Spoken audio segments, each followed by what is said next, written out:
This is the Mighty Manfred, back with you. And man, it is time to get today's coolest conversations underway. And joining me today is Stefan from the Satelliters. Hey, Stefan, how are you? Hey, very fine, yeah. Now we got a hold of the new LP, and so everything is pretty good. Oh, excellent. That's right. The new album that's out, More of the Satelliters, because the people can't get enough. Now, the Satelliters, you guys are from the Frankfurt area of Germany. Is that right? Yeah, that's right. Yeah, Rhine-Main area, yes. It says here that you guys, I know you guys have been around a long time. When did the band actually start? We started in 1993, and continued since then with different lineups and so on, yeah. Oh, and how many of the guys from the original lineup are still in the band? It's only me. Well, that's in the moment, I'm the last of the original lineup because our bass player took some time off because he has a little child now, and but he's still in the band, but is not playing actually with us. So I'm the last one of the original lineup. That's right. Wow. So the last and the best, the man forging the dream. I hope so. I know that when you guys started the band, no doubt riches and fame were in your eyes, but why play garage rock? Yeah, because we love this kind of stuff, and you can dig all the time, all the years, and you can always dig deeper, and it's so much music from the 60s, and we just love the stuff, and we try to do our take on it, and it's so much fun, and to be on the road, to do records, to hang out with different people. It's just a great thing, yeah, and we still love it. So, and we can't play any other music at this point. Well, so at the beginning, you guys were wearing ski masks, and you had sort of a lo-fi-ish sound, sort of like I don't know whether directly inspired by the Mummies, but similar to that. Let's say, how have things progressed or changed musically over the years? Is being lo-fi still a priority, or what do you think about in terms of recording music and writing songs? What is that process like for you guys? Well, yes, as you said, in the beginning, it was very, very influenced by more of the trashier bands like Mummies and stuff like this, and so came all our outfits. And as we were digging deeper in the sound and going on with our songwriting and things, yeah, it doesn't fit anymore to wear ski masks, and so we decided to drop this stuff and to go on another way, or in a way that was better for us and that fit for us much better. So this was the point, and as also the music developed, we had to do this. Yeah, it was getting very hard live under the masks. So. It was better to have better ventilation without them when you play live, Well, exactly. So with the Satelliters, they had their masks on, they took the masks off, and they're able to progress. But, like Kiss, they had the makeup on, they took the makeup off, and then they realized they had to go back to hiding behind the makeup. They couldn't rock without it, but the Satelliters can. More of the Satellites, that's like your 11th album. When did you guys record the record? Yeah, through the last years. Exactly, it was the recordings were finished early last year, and this time it took a little bit longer to put the record out because it's got this tip-on cover, with the glued back and all this, and since we had managed everything with the graphics and so on, it took them a little bit longer, but we recorded, I would say, the most of the material in 2012 and 13. So we always check some weekends between playing live and so on, or take sometimes a little summer break without gigs, and then we start recording and put together on the weekends like this. So this did you record the record in Germany, or where did you work on the album? Mm-hmm. Yeah, we are working together with Iron Bar Studios, which is in the same building as our practice room. which is pretty good. So you can take all the gear you want very easy. And we worked together with the guy since I think 1997 or something like this. And we also progressed with all the gear, and he bought a lot of old stuff and tube preamps and everything, I don't know, and we bought a tape machine some years ago, 16-track, and so we can record all analog, and this is pretty good.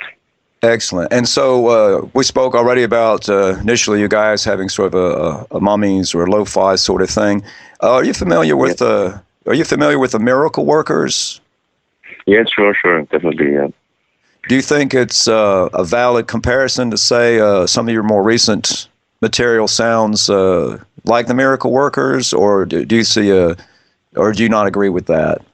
No, it's I like them a lot. I love them a lot. So yeah, they were very early on this sound, and I think some of their recordings are really among the best of all garage revival bands, in my opinion.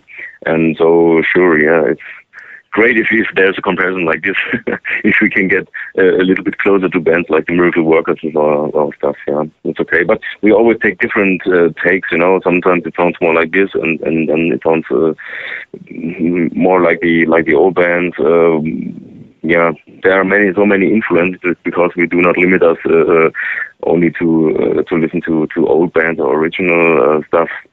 We also pick the nowadays bands, because there should be also people who buy these records, like the Woggles records. Well, so the new album, you've also got a couple of covers on it as well. Let's see, you do why don't you tell me, what are the covers that you do on the new album, and what were those groups, and why did you want to do those particular songs? What spoke to you about those particular songs and groups? Well, it's Girl It's Over, from the Six Deep. I think it's a pretty cool moody song, and it fits pretty good to the Satelliters. And on this recording, I think we managed a pretty good original sound, which we like a lot. And what do we have as next is I Was Alone of the Exotics. I think Exotics a lot of people know them, and we always wanted to play a song of the Exotics, and I think I Was Alone fits pretty good to the stuff on the new LP. And we always pick up some cover versions. Yeah, sometimes it's more on the LP, sometimes it's less. But we always had some on our recordings, and so we have or we do not break with this tradition now. Cool. How often do you guys play shows? You mentioned playing shows as you're working on the album. You know, you work on the album for a while, and then you go do some shows. How often do you guys perform? Well, it depends, you know, how much time we have for free, because we all have to do day jobs for sure. And but usually we do like one or two weekends a month. It depends on the possibilities and you know how much time we want to spend for it. Yeah, that's it. Sometimes we take a break. So usually it's a line of 3 or 4 months where we play very regularly, and then we have a couple of months free to work on new material or just to jam around or what the hell, or to drink beer.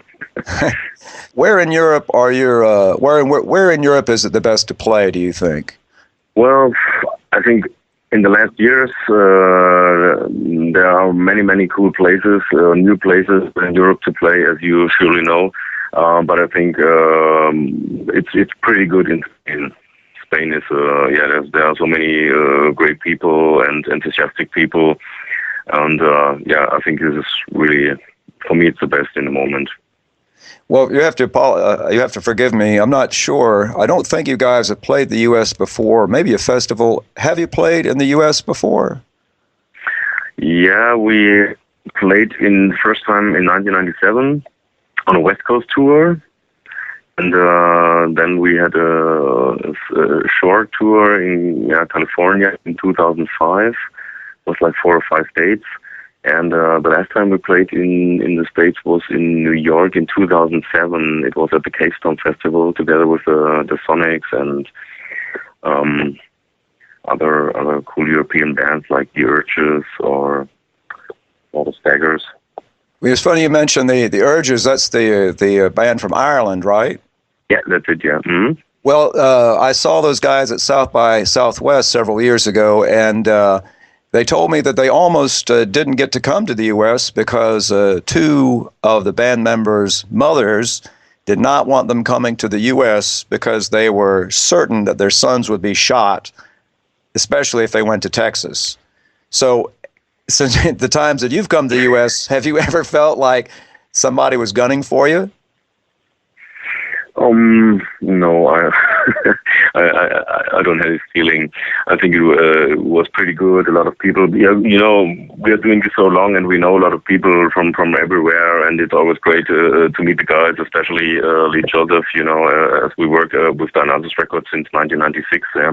So for us, it's always a pleasure to be there, and there was never any fear, or I can't remember, maybe also too much beer, I don't know, or what else.